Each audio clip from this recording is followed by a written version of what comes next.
What a great church. Well, you like it, don't you? Stuff the rest. What, are you happy? Why is that then? Because you're here. Marge. It's great to see. Does Willard always dress like that on a Sunday morning?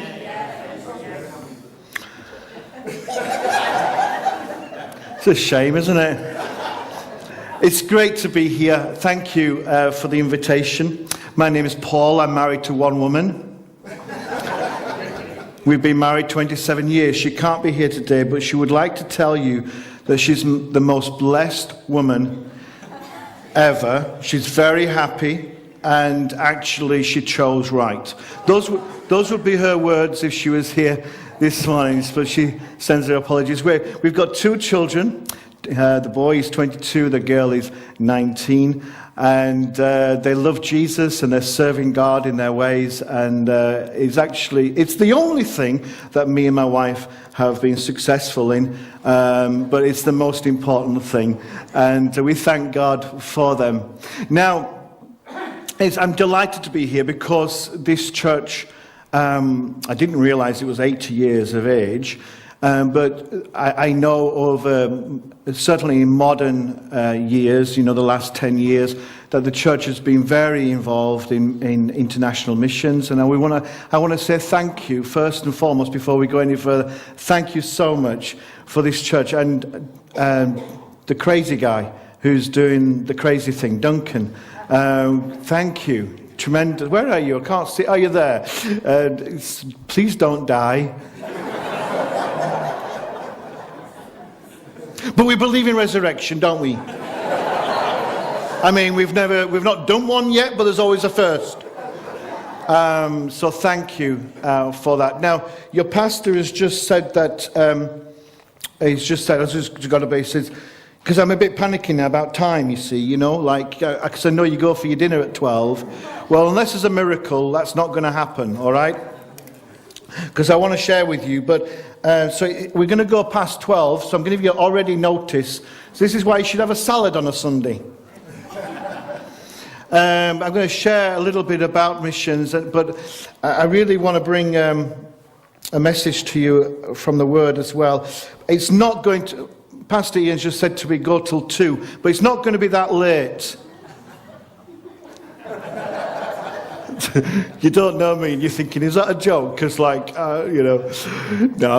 I'm joking with you. We're not going to go past 1 o'clock at all, so don't worry about it at all. Just settle back now. Jesus is coming if we wait long enough. Right. What's your name at the back? Which one of you, those 2 at the back there behind that veneer? What's your name? Sorry, I usually have a translator. Maybe I'm from Yorkshire, and you may not be able to. Sorry? That sounds like Brummy, but what? Boomy. Boomy? Great name! Isn't that a great name? Did I say it right? Wonderful. So are you going to be doing this now? So what I'll do, we haven't rehearsed this ever, I'll give you a little wink like that for the next slide. They won't notice. All right. What do you do then? The lady on the right, what do you do? Sound desk. Well, you didn't do very well early on with that boom thing. You did a boom. His name. No. You did a fantastic job. Thank you very much. Okay, so let me just share a little bit about what we do. I've been a pastor 22 years, and then 2 years ago, this September, they couldn't find anybody to be the International Missions Director, so they asked me. And I've been setting aside the vision, and really just the last couple of years, trying to work with Elam churches, with about 550 churches in the UK, part of Elam, just working with them to say together is better, and let's do something around the world and do further things that's happening around the world. So here, let me just show you some things. Thank you. Okay, so we've got missionaries. We've got 87 missionaries that are full-time, long-term. Long-term is over a year. 87, we've just processed 5 couples this year. And one of the great things out of those this year would be that a brand new country for us is in Guatemala, and they're going there in the summer, and all our missionaries, whether they are nursing, engineering, educational, whatever it is, all of them are there for sharing the gospel, and either not directly involved, if not, but running alongside church planting, and that's the reason why they're there. Thank you. And the next slide just shows where we are around the world, that we're connected to over 325 different church denominations. A lot of them are really almost like a mirror copy of our constitution or our fundamentals. All of them would be Pentecostal in practice and belief, and they're all over the world. And it's just amazing the influence that Elam has had over 90 years, 96 years now, that Elam has been sending missionaries overseas. Thank you. The 3 things, quickly, this will take about 10 minutes, so I want to just really share this with you. The 3 things that we carry is the fact that we believe in the Holy Spirit. And we believe that, I've been singing since I was 14 all over the world, the Spirit is moving. It really is true. And I'm going to talk about the Holy Spirit in my message this morning, so I want to move on from that. But it's just, wherever we go in the world, the thing that we're searching for and coming alongside and trying to walk in step with is the Holy Spirit, speaking into situations, transformation of lives. Under the word mission and missionary, it covers a whole number of things, and not every missionary agency is seeing the transformation, spiritual transformation of people's lives, but we've got it holistic. Is holistic in everything. Holistic is mind, body, and spirit, and we might be able to feed the poor, we might be able to give water to those who are thirsty, but at the end of the day, we need to see them saved and one for Jesus, and that's the work of the Spirit, and that's our heart and desire. Secondly, is our missionaries. So the second verse that we use is, which I will mention as well, in Matthew 28, when Jesus said, "Go into all the world and make disciples of all nations." And our missionaries are incarnational missionaries, meaning that they have to learn the language, and they have to become the people that they're working with. So Jesus became a Jew, and you look to him, and in every aspect of that, he was part of that culture. And similarly, we go into cultures, and we don't live on the top of a hill, colonial missionaries going down to the people. We live amongst the people, and they work alongside. Those missionaries there, I'm their pastor. And once a month they come on Skype into different groups on Skype, and we have house groups, and every single day they're in contact with me, and I'm just fueling their energy and just driving them on, and they're reporting every week stories of people coming to know Jesus and tremendous things that are happening through these people. Thank you. And then thirdly is the church. All that we do is about the church. So even if we're running alongside an orphanage, we're asking ourselves, where's the church? Where's these children? Are these children got a church? If not, let's plant a church. If we've got a medical clinic, there's no point just doing a medical clinic. What good is that? We've got to run alongside evangelism and plant a church there. And so all that we're doing is for the planting of churches overseas, and running alongside that is we stand alongside the persecuted church, and we train pastors. Thank you. Let's go forward. Let me introduce you to some people. This is a couple of people that I met recently when I was in Nepal. He's 100 and she's 90. He's Abraham and Sarah. These are them. And he was a Buddhist high priest for 42 years in Kathmandu, and he specialized in healing. And he still has a following of people coming to him for healing and how he points them to Jesus. And what happened was that last year he got sick and he could not heal himself. And one of our missionaries introduced him to Jesus. And 100 years of age. You're not too old, are you? Some of you are really encouraged now. And 100 years of age, he met Jesus, then he went home and introduced Jesus to his wife, who is 90. And she came to know Christ as well. Let me show you this next slide quickly. We crossed a riverbed in the north of India, met this lady here. Oh, this is good, isn't it? Oh, you're really technologically here, aren't you? Look at that. I've got it here.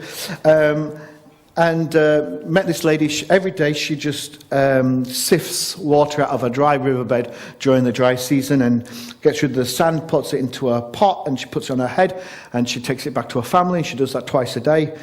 You think you've got a boring life. She does that every single day. And we met her on an ordinary day. I was crossing this riverbed with a church planter. We're going to go to his service, and we invited her to come to the service. Just an ordinary day. Come to the service. Come with us to where we're going. And the next slide shows you that she's actually kneeling down there. And this ordinary day became so much more for her, because there she is kneeling down and she's giving her heart to Jesus Christ. I just couldn't believe how easy that really was, by invitation. Thank you. And the next is to say, baptisms. You had 6 people baptized. They're tremendous. Baptisms are brilliant, aren't they? Except when it's in a dirty river. I'm always the photographer on those occasions. Just feel the anointing upon that. Don't know why, but God just says, no, on this occasion, Paul, I don't want you to go into the river and take the glory. Just take the picture. So I go with it. I'm a servant. And so here we have, it's just tremendous. Nothing unusual, though, is there really? Just a baptism. It's fantastic. Nothing unique. And this was taken this year, until I tell you that 12 months ago, those 2 leaders there on the left and right were Muslim clerics. 12 months ago, and they're now in a Muslim country and serving Jesus, and they've become leaders of the church, and it's amazing. Thank you. Next slide there. Just tell you something else. One of our the Bible is our inspiration, our everything. And in Deuteronomy 10 it says this: the Lord your God defends the cause of the fatherless and the widow, and loves the immigrant, gives him food and clothing. It's a driving thing. And because of those verses, and there are many more, thank you, it brings us into things like Be Free. Be Free is our, as Duncan has mentioned, it's our human exploitation project, which involves trafficking, but also involves child soldiers. We're working with 26 ex-Coney child soldiers in the north of Uganda. We've got a project, a £10,000 project, which we're rolling out, paid for, rolling out this summer for a milling factory business, a really small little business, but it'll mean that these 26 now young people, young adults rather, who have lost their education, who have lost their family, and have become a stigma in society because of what they were involved in, subsequently have been healed and restored, but can't get back into society. So we're giving them a business so that they can move forward in their lives. And it's Be Free that does those kind of things. And so whether it's trafficking of women, and we've got to Be Free. We've had David and Esther. In fact, the next slide. Yeah, you've had David and Esther come before, and they're a great missionary couple doing a fantastic job in Cambodia. Next slide on. But it also covers things like when in the DRC, Democratic Republic of Congo, where I was there in the beginning of January, and we went there because it's war-torn, and during civil war all around the world, one of the things that happens is that the innocent people become used as property, even more so than in free times, and the women and the children are the most vulnerable, and they get taken as war brides. And we went into a community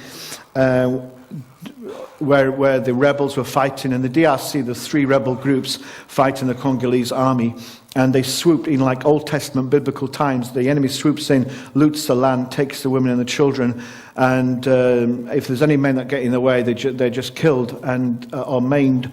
And we went in there just to meet the women, because there's no Western organisation, there's no charity, there's nobody going in there. They're just forgotten people. We went in on invitation to just to hear their stories. And I was expecting to maybe, on an invitation to them, maybe 6 women might be able to share a story, what's happened to them. There was 200 women that came to tell their story. They've never told their story, not even to their husband, of what's happened to them. And there's the next slide here, and we had a worship service in a wooden shack building. There's no denomination, there's no luxury of denomination in some of these places. There isn't any luxury of politics around the world in some of these struggling places. Thankfully, there's just a wooden shack with a cross on it, and once a week a pastor from a city comes over to conduct a service. We filled the wooden shack with 300 women and 150 outside. This woman that I've shown you on the slide there, wherever I go, I show this lady for the next 12 months. I interviewed her, and back in March the previous year, she was taken, and she was taken for a whole month, and she was used as a war bride, and she became the wife of one of the rebel colonels. And I asked her how many times she'd been raped in that month before she escaped, and it was over 60. And she escaped, she went back home. Her husband, out of shame, rejected her, took the children apart from the one. And now she's in a different community. She's in the community that we visited. She can't work because of an infection. She's got the diseases. There's tremendous things that are wrong with these women. And we fund medical procedures. So we get these ladies down into the Goma city to fund medical procedures, prolapses, medical infections, control, and just investigations into what's happened to them. You can imagine the scenario. And we fund that, and we then fund them with income-generating businesses, sewing machines, craft-making things, etc., to get them back into life, really. And I said to this lady, I asked us Westerners have a stupid question. Us Westerners have a question which goes like this: why does God allow suffering? That question belongs in the West. It's never asked overseas. It's certainly never asked in the persecuted church. And in fact, when a Westerner like me asks somebody that question, she looked at me and said, I don't know what you're talking about. God was with me. I asked the question, where was God when that happened to you? Do you ever question God? No, not at all. God was with me. Stupid white Western man, what are you doing here? Asking those stupid questions type of thing. And she said to me, she says, I don't feel like I'm a woman anymore. I've had everything taken from me. My identity has been taken. I've lost my husband and my children. But there's one thing that enemy will never take from my life, and that is my eternity. And I at that moment, tears came to my eyes. And the reason why we should be involved in missions, and the reason why we should be involved in the poor, is because we find God there. That's where He is. And when God speaks out of that situation, you realize that actually, I said to God, God, I need to begin to live more in the light of my eternity. Thank you for speaking to me through that lady. I said to that lady, this next year, wherever I go, I'll always tell people about you. And she said, well, if you do that, my life will not have been wasted. Can you give me the next slide, please? And so we stand with the persecuted church. You know that great chapter in Hebrews 11 which talks about faith. It also talks about people who are actually going through, and I love this testimony this morning. This testimony this morning that you had, that you gave. It's so important for a church not to have testimonies only of people swinging from the chandeliers. And, as a pastor, people used to come and say to me, Pastor, my testimony, I've got a testimony. It's just not ready yet, but it's brewing. It's not, I'm thinking, what do you mean? Well, we're not healed yet, but when I'm right through there, then I'm going to give my testimony. I want to hear testimonies now of people going through difficulties and saying, I still believe in Jesus. So we stand with the persecuted church who are going through the mill, and out of that flows tremendous stories, which I could just stand here and tell you one after the other. Today I should have been going to Varanasi, to the home place of Buddhism and Hinduism, to meet the church planters. They're going through hell at the moment. And on Monday this week, the national leader called me and just wept on the phone and said, "You cannot come. They know you're coming." And they said, if I come to you, if I come to them, then the persecution that they're already experiencing is going to go to another level. And so it's just going through tremendous, horrible times right now. And we pray with them, we send them money, we resource them, and we do everything that we can to say, "You're not forgotten." Thank you. And they always tell us something. They always share with us about the presence of God, you know. And this is a family of church planters. I was with another group in India in January, and all of the 64 people, church planters that were there, they had all been persecuted. Most of them had perforated eardrums because the Hindu priests trained their members to slap a Christian round their face in such a way that one slap will perforate an eardrum. And so these are the kind of things that are going on. And I said to them, I said, just before they were going to be going into 7 towns, a district of 7 towns where there was 0.003% of Christians. Can you imagine? And, you know, just living in a place. I mean, some of you may work in an office where there's no Christians and it's difficult.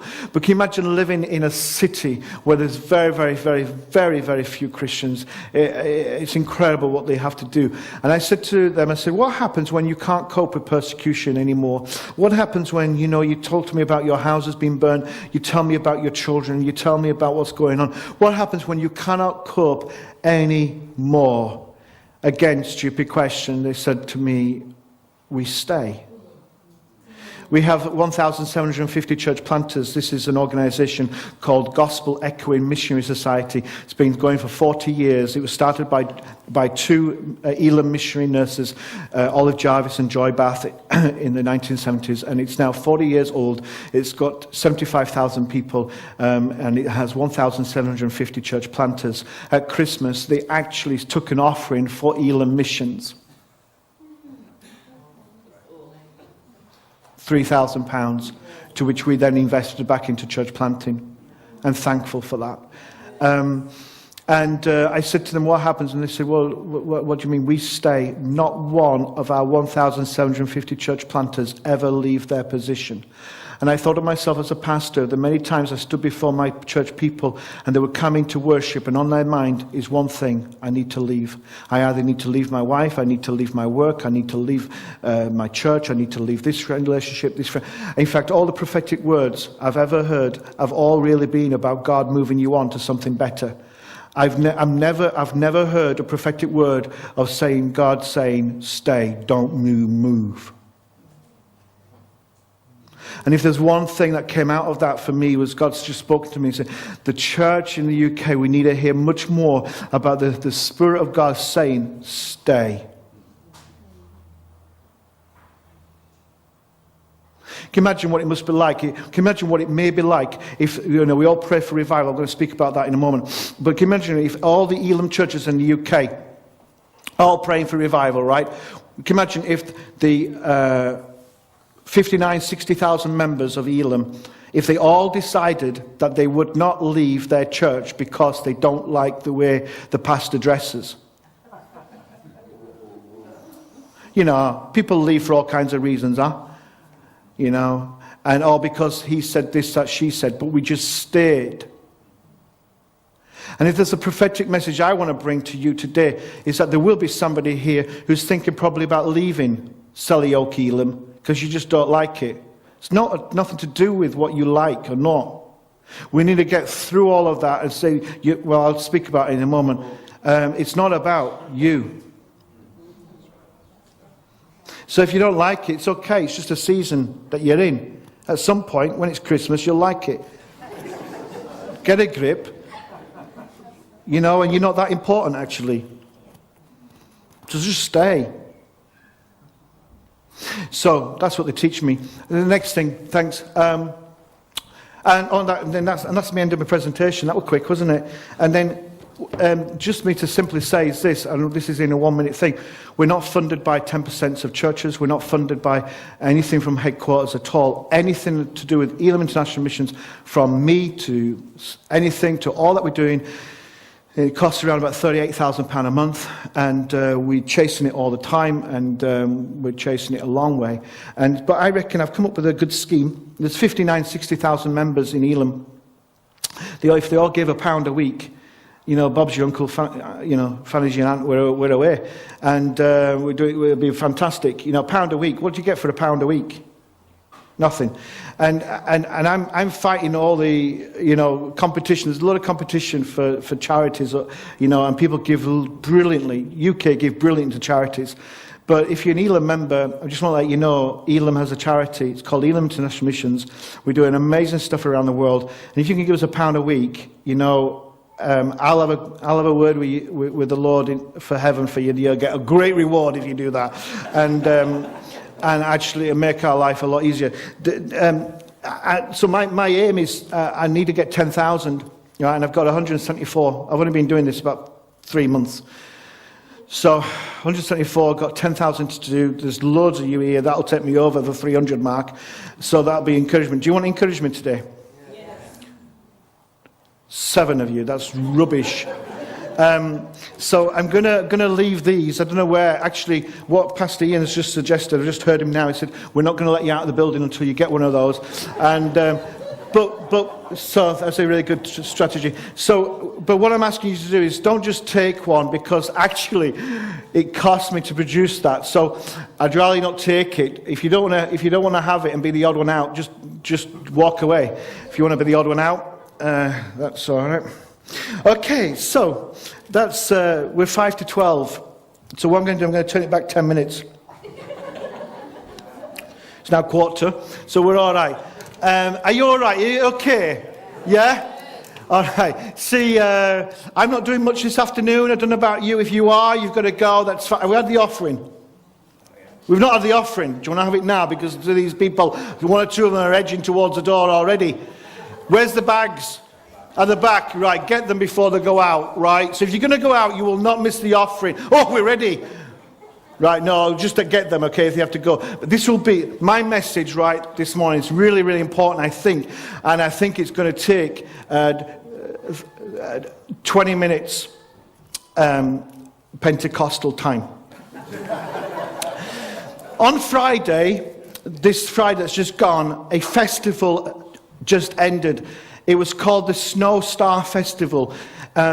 It consists of, from Tuesday to Friday in the south of Peru, and tens of thousands of Andean Catholics gather there every year, and they climb 15,000 feet up a mountain where in the year 1780 Jesus appeared on a boulder just after a young shepherd boy was killed, and they climb this mountain, and on the top of the mountain is a white-walled church, and they have singing and dancing and food, and it's a great celebration, and they worship Jesus and the mountains. Not sure why, they love them, and they mix it all in, and they do this, and they trek up this mountain, and along the way up the mountain you can buy dreams along the way, because you can buy miniature cars or a miniature family, a miniature house, and you buy them like little trinkets along the way, and then you get to the top of the mountain and you present it to Jesus as your dream. Now you know, people think we're a bit crazy in the UK, but that's a little bit daft. But that happened on Friday, and it ended on Friday. And if you ever want to go, it happens again next year. They do it because that's who they are. That's the Andean Catholics. It's normal for them. It's the center of their faith. On another mountain, Jesus gathered his disciples together on another mountain, the Mount of Olives, and he said to them, the verse, "Go into all the world and make disciples of all nations." And from that moment on, the acts of the Spirit took over. And you find the acts of the Spirit in the book, the Acts of the Apostles. And right at the beginning of the Acts of the Apostles, Luke writes, in my former book, in my Gospel, Theophilus, I wrote about all that Jesus began to do and to teach. The inference is Jesus began it, but we're continuing it. When Jesus on the cross said, it is finished, he's speaking about the plan of God for salvation, dealing with sin. He's not speaking about the activity of Christ, the activity of mission, of rolling out the plan of God for the whole world. And Luke says he began to do it, and now we're continuing. Do you realize that you and I, we have got this great privilege of continuing, being in the continuance of the work of Christ? What Jesus began, he passed the baton on to you and me to continue to do. Amen? Elam was birthed in a revival. I don't know what it really looked like in 1915. I don't know what revival looked like, but I do know that for the last 100 years, Elam has continued to search for it. And I'm not a revival expert, but what I know is this. In Acts 1 verse 8, Jesus said, the Spirit comes on you. When the Spirit comes on you, you will be. And when Jesus went into the temple to declare his messiahship in Luke 4 verse 18, he takes Isaiah 61, he finds Isaiah 61, and he reads, the Spirit of the Lord is on me because. At the start of his ministry, the Spirit of the Lord is on me because. At the end of his ministry, passing on the baton, he said, the Spirit will be upon you and you will be. The Spirit comes because of a cause. If there's no cause, and if you will not be, then there is no reason for the Spirit to come in power. What is our cause? Our cause is to do the works of Jesus. It is mission. It is other people. The Spirit does not come for us to walk up mountains and dream dreams. In fact, the disciples want to stay on mountains. And Jesus says, will you get down that mountain? The Spirit does not come to make it easy for us. Let me share with you this morning, the Spirit comes. And I believe the Spirit comes for these reasons, and I'll try and give as many as I can in our time. The Spirit comes, number one, for witness. And so, Acts 1:8, again, you will receive power when the Holy Spirit comes on you, and you will be my witnesses in Jerusalem and in all Judea and Samaria and to the ends of the earth. When I was baptized in the Spirit, I was 14 years of age, and I went to the tarrying class. It was like you had to wait around for something to happen. I went to a few of those. Eventually, something did happen, and I received the gift of tongues, and I was told, you've got it. The baptism in the Spirit, I mean. But in the class, I was told that although you've come to faith and Jesus has cleansed you, actually the baptism of the Spirit will purify you. There'll be a fire of cleansing in your life. When the baptism of the Spirit comes, you'll have boldness to witness. You'll just have this. You won't be able to stop yourself. You'll just be, whoa, going for it. And the gifts will be in operation in your life. even the gifts of healing and miracles. Boy, Paul, you need this because it's going to be life-changing. At 14 years of age, I was baptized in the Spirit, I spoke in tongues, but the rest of those things really didn't happen.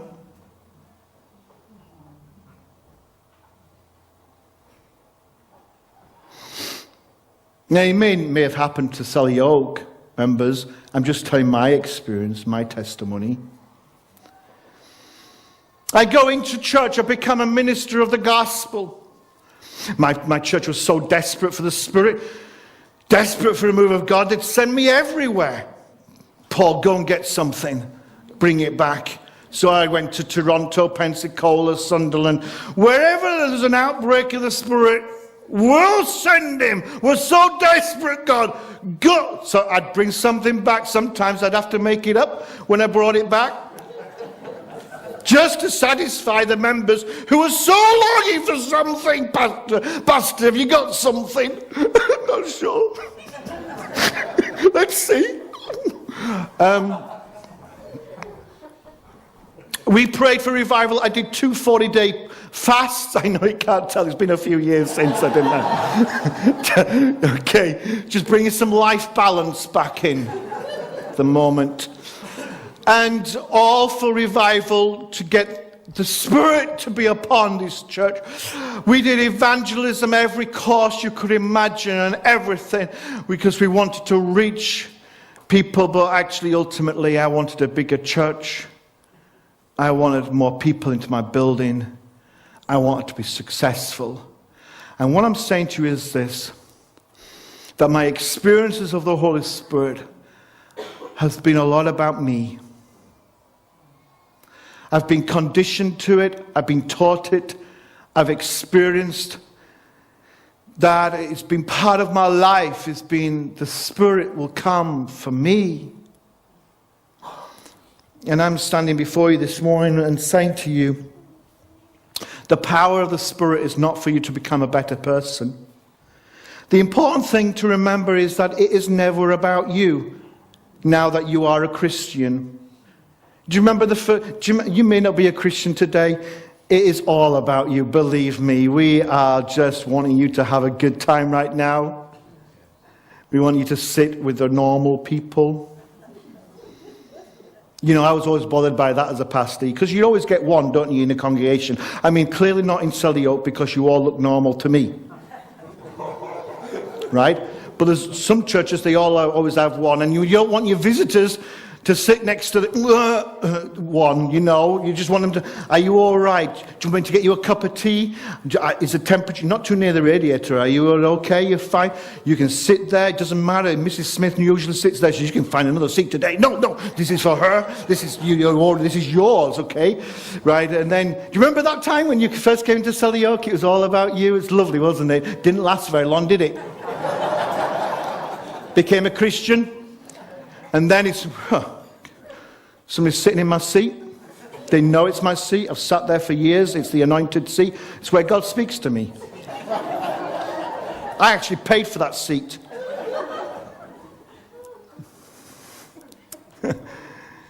You know, I've got to get my own cup of tea now. No one talks to me. We have a welcome time. I'm sitting here. Nobody's come to me.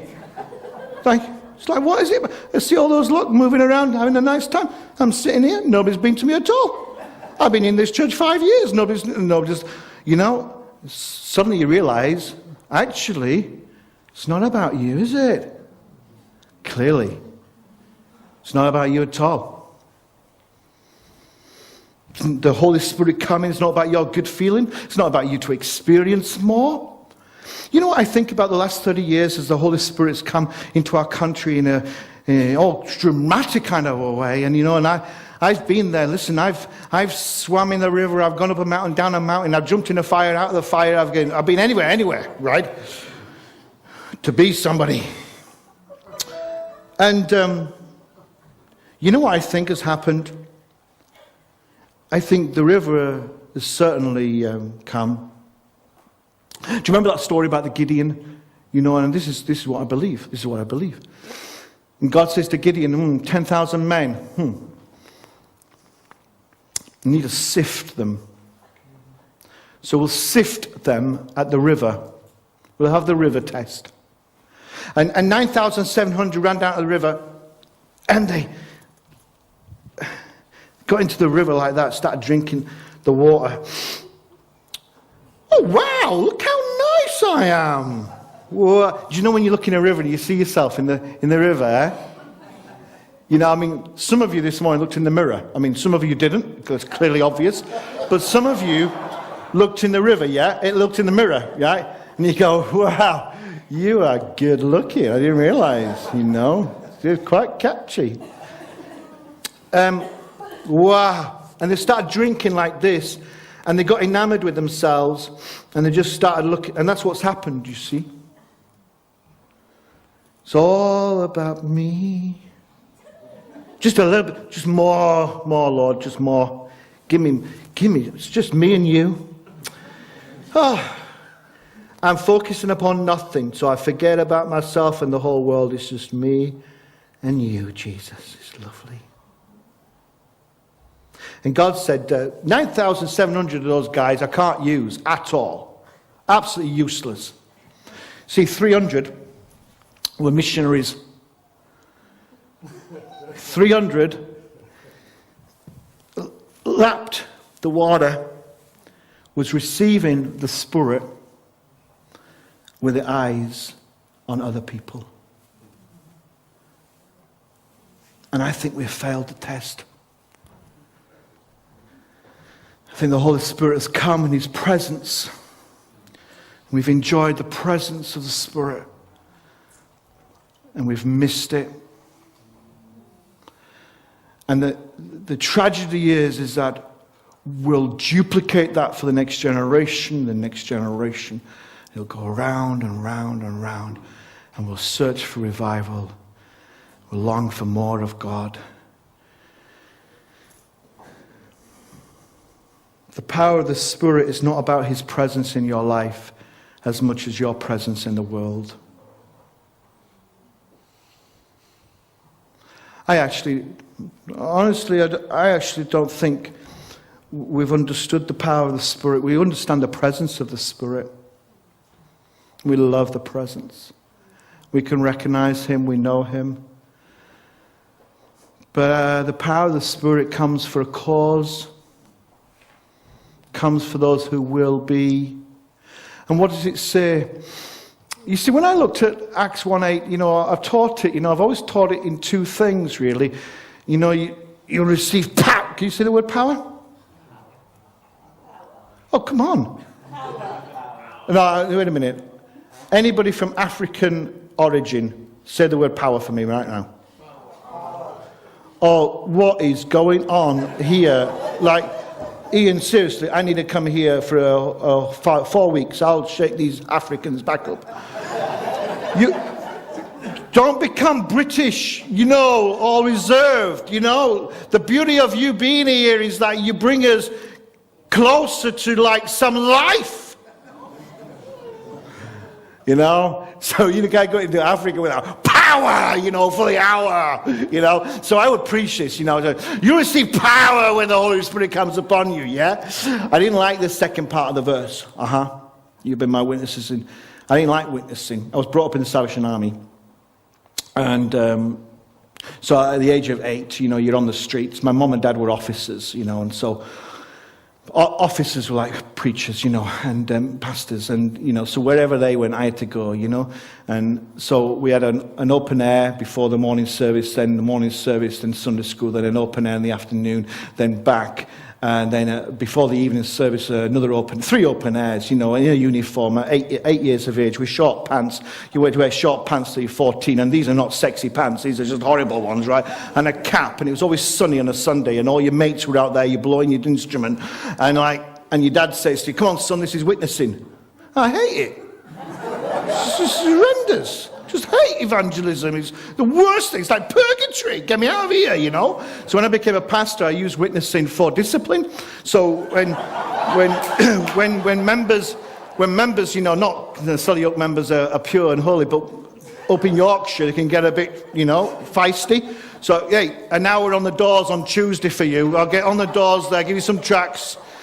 This is a great place for door to door. It'd be great, this, because I realize you can do 100 terraced housing in an hour.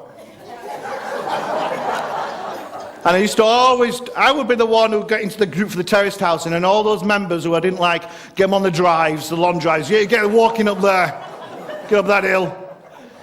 And then eventually I realized I came into the place of prayer. I realized that I had a ministry for prayer, so I'd stay in the church building praying while the members went out.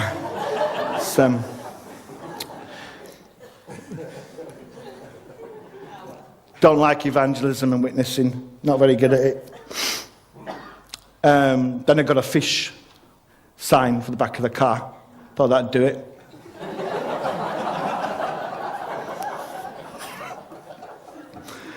Come on now, let's have confession. Okay, confession. Come on, name a shame. Who's got a fish sticker? Oh yeah, come on now. There's one in the house. And have you noticed though, Christians will put the fish sticker on the back. There you go, Jesus, done my work. Over to you now. Just, let me just say this, that's not witnessing. Have you noticed that some fishes go that way, some go that way? Have you noticed that? I swear, once I saw one going up like that, and I thought, what am I going up the street like that for? Just like bonkers, yeah? So, you know the word witness? It's the word martyria, and it's where we get our word martyr from. And the reason why the power of the Spirit was needed in that first century church is because they were all going to die. And the reason how they were going to die and why they would go through that, the only reason why they would lay their life down would be because of the power of the Holy Spirit. And so that's why the power of the Spirit came, because the first century church was going to die. The church today that are dying, the Christians today that are getting their heads beheaded and their children cut in half and they're going through horrendous things, they are experiencing the power of the Spirit upon their life. Is this a world far removed from us? Of course it is, but the point is still the same. If you are prepared to lay your life down here, in your work, and in your home, in your neighborhood, in this city, in this country, are you prepared to lay your life down? Are you prepared to say, it's not about me? Are you prepared to say, it's all about other people? When I come before God, I'm not going to be just going enamored with the river, God and me, but when I'm going to go into the presence of the Spirit, I'm going to go, God, it's you through me for others. It's not about, I've been crucified, I'm dead, I'm not here anymore. If a dead man can't speak, I've been crucified with Christ, I no longer live. And so if I'm dead, it's never about me. It's always about people who don't know Jesus yet. So Spirit, come through me and I'll lay my life down. I'll surrender all. I'll empty my life down. It's not about my opinions and not about my agendas. It's not about what I think should happen, what I think should take place. It's not about me saying it's unfair. It's not about me having questions and no answers. It's not about, oh God, what are you doing with me? Why didn't I have this? Why didn't that take place? It's not about my dreams and my agendas and my personal ambitions. It's about other people finding Jesus. So I'm laying my life down. So if you'd like to now do this, will you fill me with the power of the Spirit so I can do this? That's when God comes and says, I'm going to come in the power of the Spirit so you can be that man and you can be that woman in your neighborhood, in your workplace, and you can do it today. That's the power of the Spirit, friends. It's for a cause. It's to be something. It's to live for something. It is not for here. It's not for the four walls. The gifts of the Spirit were not given for the Tuesday night prayer meeting. The gifts of the Spirit were not given for a Sunday morning. When I came into Pentecost from the Salvation Army, every Sunday morning at 11 o'clock in the morning, Big John would rise up with a gift of tongues. I thought, what on earth? Right? I'm 14 years of age. We've moved into the Elim Church in Halifax, and because the Salvation Army kicked us out because of the Spirit, and we're standing there, and for the first time I'm hearing this gift of tongue. I'm thinking, what on earth is that going on? You know what is taking place? And friends, I want to say this. There is a move, we need to have more gifts of the Spirit in our church services. No, we don't. No, we don't. We need to have more gifts of the Spirit on the street. We need to have more gifts of the Spirit in our home. We need to have more gifts of the Spirit in our workplace. We need to have more gifts of the Spirit in Birmingham, outside of our four walls. Outside there. So, my friends, you may be a Christian, right? You may be a Christian, and you may be going through some, if the gift of tongues truly is for edification, then use it. Use it. The need for I believe in counseling. I believe the need for people to come alongside us. I believe in all of that. But if the gift of tongues is for edification, let's keep on moving, but let the power of the Spirit come upon us as we keep on moving. And through the gift of tongues, let it edify our life, build us up, and let us go forward. If the gift of tongues is for the unveiling and the revealing of mysteries and the plan of God and the wisdom of God into our situations as we are in those mission postings, then let us use the gift of tongues so that we might know what to do, so that we have wisdom, so that we might know what to say in every given situation. All of the gifts are given never for inside the four walls. It's all for mission. It's all for witness. Every one of them. So let's try it. I was preaching like an African then. Okay, I'm going to turn it back 10 minutes. It's 10 past 12. 12 o'clock now. No, okay, that's my first point.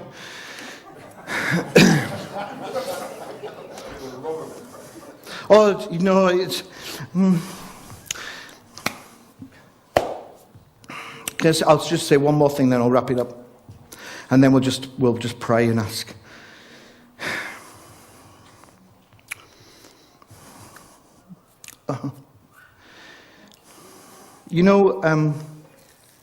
The Spirit comes for witness. The Spirit comes... Why is it? Have you ever tried to understand Luke, Acts 2, when Day of Pentecost comes and everybody heard... Luke writes, everybody from all the nations under heaven were there. And they all heard the wonders of God in their own language. And it's an unbelievable moment of supernatural communication.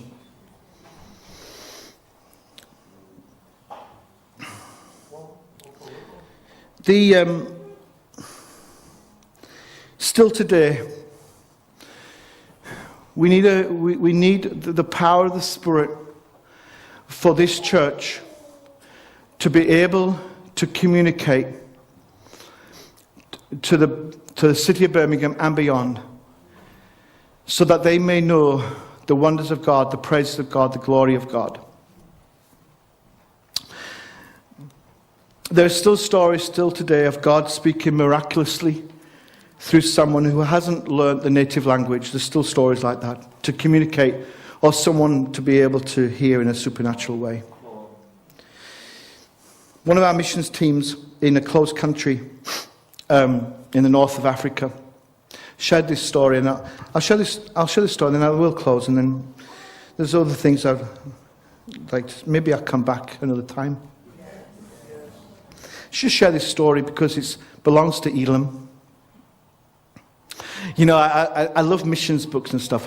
Do you get tired about reading stuff that actually like always happening to somebody else, or like it was 50 years ago? It's like, oh, what good is that? It's nice to have an Elam story, and where you can verify it, so it's not made up, and B, that you can just share and say, look, it's our missionaries. So, 2014, January, missionary team, they walk into the village. Evangelism is very covert. And 3 sisters come towards them, and one of them is deaf and dumb. And I share this story because of the gifts of the Spirit. That's why I'm sharing it. And they engage conversation, say pleasantries, And two of the team realize that this girl is deaf and dumb, and they say to the elder sister, what's wrong with her? And she says, oh, there's a curse upon her life. And they laughed, and she's not been able to speak or hear for a long time. And so the two people, their nicknames are Cat and Cookie, and that becomes really important. And on our website, we hide their names, so they have different names. And they just have time, just enough time, to put this younger sister to one side and just speak into the young sister's ear, Jesus, will you heal her? Just enough time. Elder sister realized something was a bit strange, so cut down the conversation, and off they went. That's all they did. February. Kat gets an answer on a mobile, picks up the mobile. It's a young girl. Did you come to my village last month?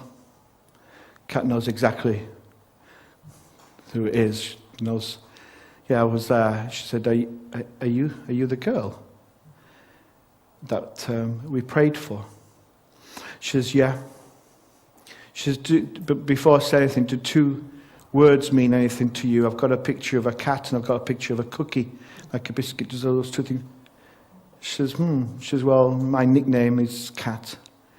And the other person that when we prayed for you, we call her Cookie. Why? What's happened? She says, well, when you prayed for me, I did feel some heat in my throat, actually. But that night, Jesus came to me in the middle of the night. He healed me. And he explained salvation to me. And I gave my life to Jesus.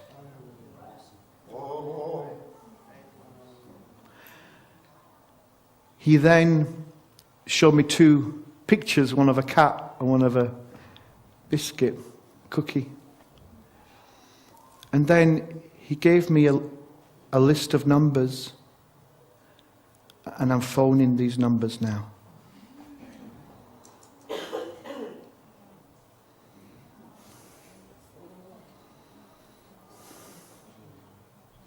Just let that settle on you.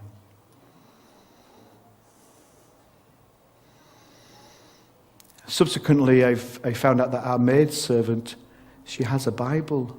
I didn't know. And she's letting me read it. My father doesn't know anything about this. And he's out at the mosque. And then the signal went.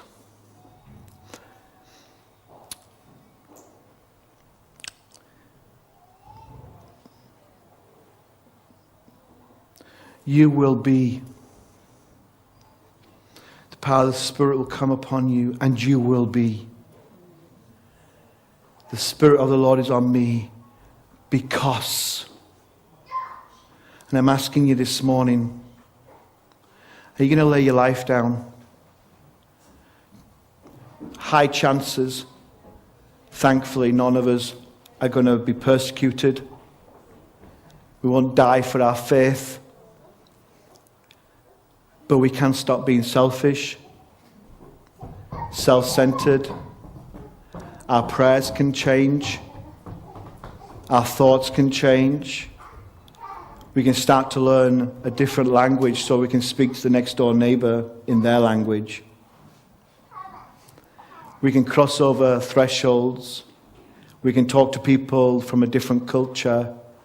We can invite. We can get involved. We can move.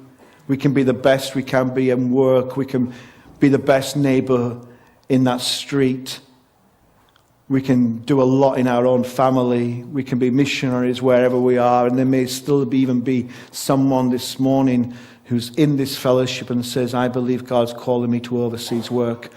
And that could still happen here. There's still a place for that. You can pray, you can give, you can go, you can be involved. And you know, every time, the further you move away from Jerusalem, the less you have control on what you're giving. That's why it becomes much more sacrificial. So I'm just asking, as I pray right now, if you are here this morning and you are saying, God, I do want to be that witness. I do want to lay my life down for other people, that other people may know you. For me to do that, I need the power of your Holy Spirit in my life. Then as I pray this prayer, during that prayer, just stand to your feet and just begin to reach out to the Lord. Jesus, these folks have been so patient this morning. Thank you for this moment around your word. And I don't know whose heart has been moved by this, but you are working by your Spirit even now. As I pray, Lord, for those who are standing, that God, that they may say, here I am, wholly available. As for me, I will serve the Lord. To the one who went all the way to the cross and said to us, take up your cross and do exactly what I'm doing. We're people of the cross, and though it will be sacrificial to us, it may cost our lives, it may cost so much. Lord, we say, I want to be the witness. I want to tell people about Jesus. I want to go. So I stand this morning in this prayer. I align myself up with this prayer and say, here I am. Choose me.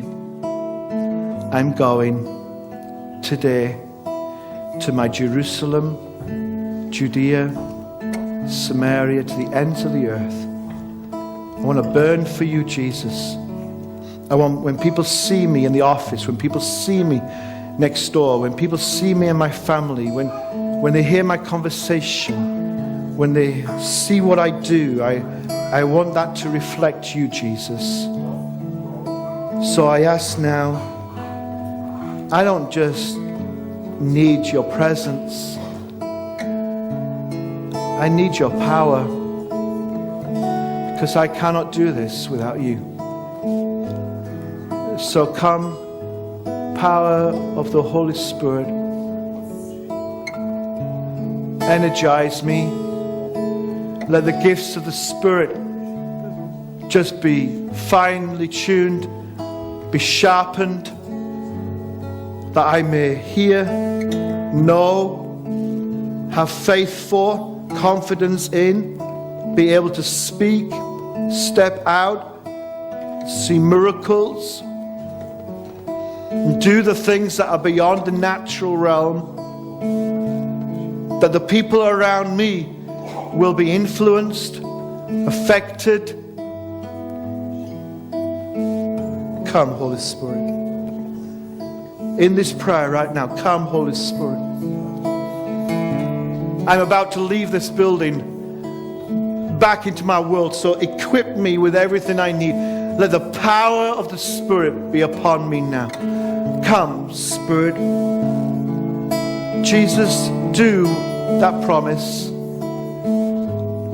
And I will be, and I will live for that cause.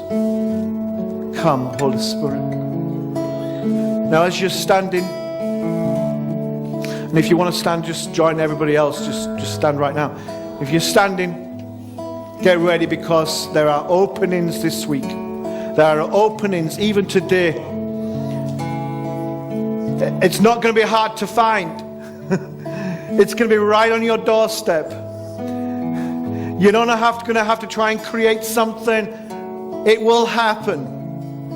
Just go and be who you are in God. Go and live out your life.